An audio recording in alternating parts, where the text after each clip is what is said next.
Well, I'm waiting for a friend to get off of work so that I can go over there and borrow his shower tonight so I don't smell like I'm homeless in church tomorrow. I mean, I am homeless, but I don't have to smell like it, right? And while I'm waiting for him to get home from work, I guess now would be a good time to make the video that I mentioned in my community section earlier today. I need to talk to y'all about the Mandela effect and the Bible. Some people don't believe in the Mandela effect. They just think that half the planet has suddenly developed some severe memory issues and we're all remembering the same things the wrong way, which seems really unlikely. But let me tell you my own personal experience with it. When it comes to the Bible, I think we all know about the Monopoly Man and his missing monocle. And let's see here, the Statue of Liberty is now on Liberty Island instead of Ellis Island.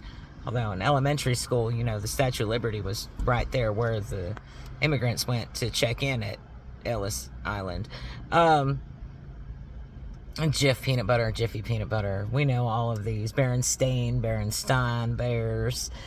But this effect has not only hit, you know, worldly things, but it has absolutely affected the Bible, and I've witnessed it with my own eyes in the Bible that I own, the one that I purchased for myself in 2014, and I started reading it, and before it changed, I read Isaiah, and the section that says, "The lion shall lay with the lamb." In fact, I can recite for you most of what I read then.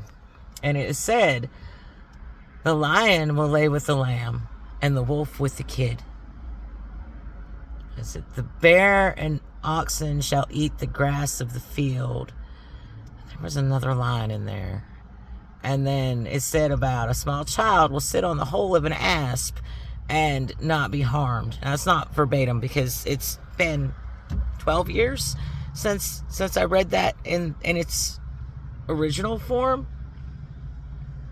And it's funny because when I read that in 2014, 15-ish, I wrote it down in a notebook because I was copying scriptures directly from the Bible into this notebook. And I wrote it into that notebook.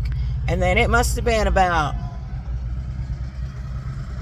let's say 2018-ish, I noticed that it changed. And all of a sudden now the wolf is laying with the lamb. And I was like, what is this? And I went digging through what few notebooks I had left. Sadly, you know, through addiction and homelessness, I lost a lot of the old notebooks I was keeping those notes in. And unfortunately, I could not find that one I copied it into with my own hand. But I know what I copied down because that's how I learn. If I write down something, I remember it better than if I just hear it or read it. So, yeah. Isaiah said the lion laid with the lamb and the wolf laid with the kid. The ox and the bear will eat the grass of the field. There was something in there. I don't know why there's a jaguar in there now. I don't remember a jaguar being in there the first time. And that's not the only verse that's affected. I've seen other verses affected. Wineskins. Wineskins were wineskins. They weren't bottles. Now they've been changed to bottles. And in my particular version, it went from wineskins to bottles. And then wineskins ended up on the bottom of the page in a little... That's not the way it was. It's different. The couch. Pick up your couch and follow me. No, that was pick up your bed and follow me.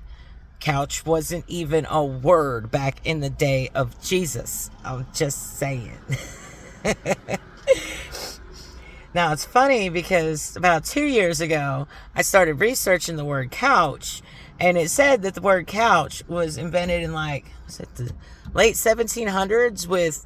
what's his name? Jeffrey Couch or something Couch was his name that made the first couch that he called a couch, and that's where the word came from.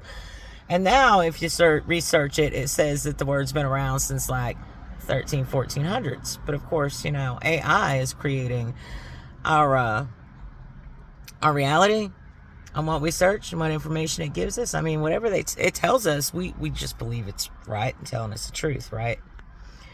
But what I can't explain is how the words in my own Bible, the only one that I have used regularly, will change, has changed.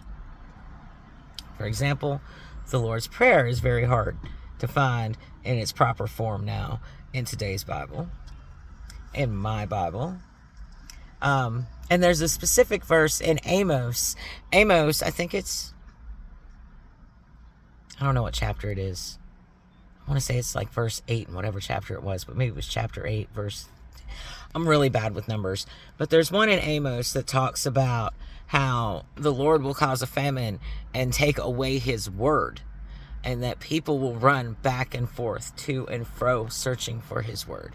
But that has changed. That's another one that I wrote down into a notebook, and I had for the longest time. That notebook disappeared during the split in my last relationship, and I actually had that evidence up until then, which really bothers me that I keep losing these notebooks that have all the proof handwritten in my own hand, copied word for word from the Bible. But in Amos, that verse has changed and has a whole bunch of extra words put in it, like even from the east to the west to the north to the south. And it's like, it's extra. There's more in it than there was when I first copied it. There's one that says, and I'm sorry, I can't tell you chapter and verse where these things are supposed to be off the top of my head. I would have to go do a lot more research than I have time to do, because my friend will be getting off work here in about 10 more minutes. Resisting evil. Yes, there is one spot where Jesus, I think it was Jesus, or is it in Proverbs? I think Jesus said it. Resist not the evil man. But now it just says, resist not evil. So you're not supposed to resist evil? No. We are supposed to resist our evil. We are to resist our temptations. We're supposed to repent and change our ways and do things better when we come to the understanding of Christ and who he was and the nature of which his life meant and how we're supposed to live as followers. Yeah. There's a lot going on in the Bible that's changed, but there's still enough in there for us to use it meaningfully. But we have to have discernment and understand that things aren't all the same anymore. Maybe this Mandela effect is what God called the great delusion that's upon us. I mean, I can't say I know what it is. I can say I've done some research on it. And I think it's strange that at first it was only being reported right about the time that CERN first started firing off their machine back in, what's that? God, I wish I could remember the dates. You can Google this stuff. You can Google it. You can research it yourself. But CERN started doing their thing with their big old, high impact velocity, atomic, whatever they're doing with their collider.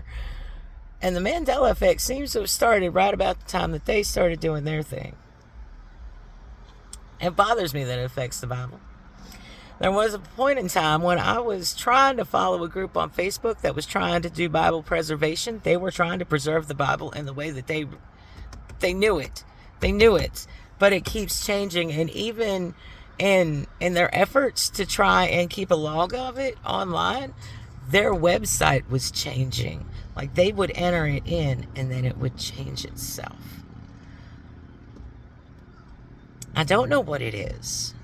People can tell me I'm crazy. They can tell every single person that says, hey, I'm affected by the Mandela effect. I remember things differently. This is not the world I grew up in. And tell us we're all crazy, but there's too many of us. We're not all crazy. There's definitely something going on in the fabric of our reality that is making things change. What we have to understand is that this world isn't everything. God is everything. This world, it can get weird. It can get really weird. But God's not going to change. The world can change. Reality can do whatever it's doing. But God is our only constant. So we stay focused on Him. And remember, if it doesn't sound like it's from God, it's not from God. But all of this, God has confused us before. Like when he, what was it, the Tower of Babel? Everybody got split up. Their languages got confused. Yeah.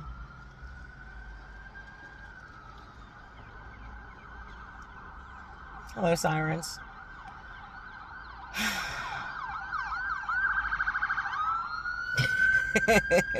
Crap.